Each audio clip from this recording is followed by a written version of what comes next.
So I'm shifting gears just a little bit, and I'm gonna fast forward this next training piece because I don't want to keep you guys too late, and I do want to get to that new building. But the second part of this training was next step discipleship. Next step discipleship.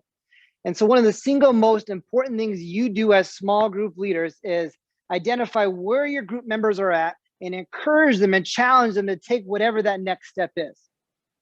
Right? And it could be at a whole range of things. And so I was a teacher, and what I developed was IEPs, right? Anybody know what that is? Individual Educational Plan. We as group leaders, ISPs, individual spiritual plans, right? And so if you spend a year, if my son spends a year with this teacher, I expect him to grow mentally, right, and intellectually. If a group member spends a year with one of our community group leaders, there should be growth spiritually, right? And you have the challenge of having a group of 8 to 12 people, which means you have 8 to 12 different spiritual growth plans.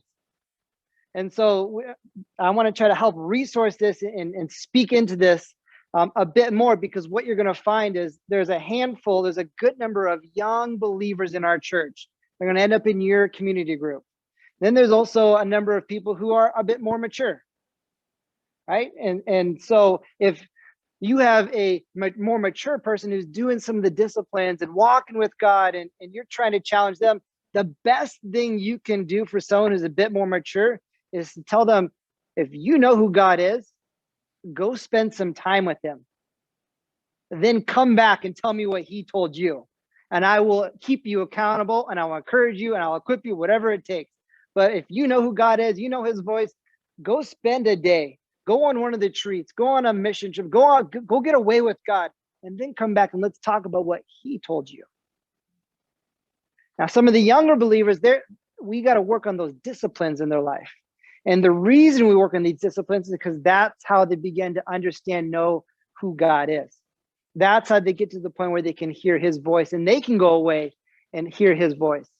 And so a tool that I want to give you guys is the Next Step Discipleship tool. Next Step Discipleship tool, the old NSDA, right? And it's ready to go. So here's what it is. It's simply a 5-question survey. Survey Monkey. It looks nice, but it's just Survey Monkey. It's 5 questions, and it goes through 5 different disciplines in reading your Bible, in prayer, in serving, in building good community, and then that heart for the lost, being on mission. And so if you have your church app, it's really easy to use. Go into your church app, Church on the Ridge app, and at the very bottom of that app, there's a navigation bar. Click on the button that says Next Steps.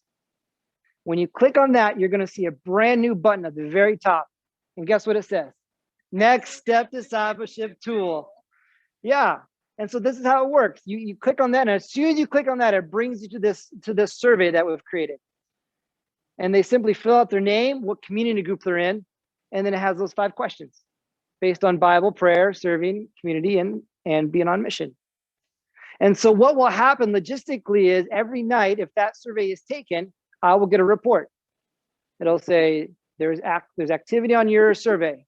So I get the report, I look at the responses, and I will email out the next day or within 48 hours, but hopefully the next day to you, the community group leaders. So someone in your group says, hey, I want to have this conversation.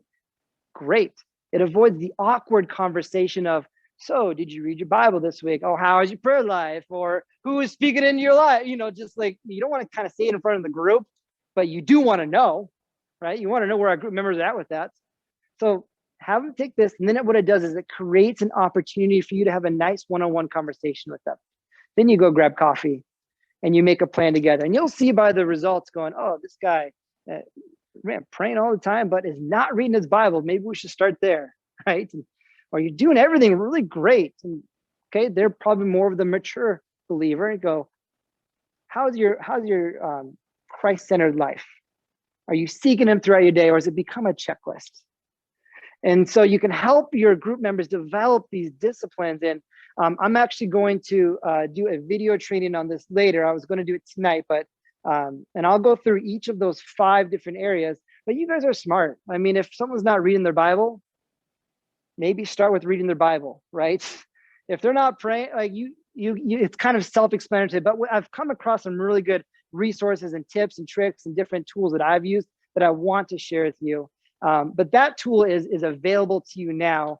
And so it hasn't had a lot of activity because no one's known about it, but now you guys know about it. And here's the bonus. The more group members that take this gives me a better insight into the spiritual health of our church. So if I see that nobody's praying in our church, I'm taking that information. I go, hey, Charlie, guess what? We have a church that's reading their Bibles. They're doing the 14 minutes, but nobody's praying. Maybe we could do a series on prayer. And then guess what happens the next series? All of a sudden, we're doing a series on prayer because we're understanding the spiritual needs of our group members and where our church is at. And so that's going to give me some really valuable insight into that. But for you, it's a tool. Use it, don't use it, up to you. But I want to give you things like this that will help you with those conversations, that'll help you walk through that.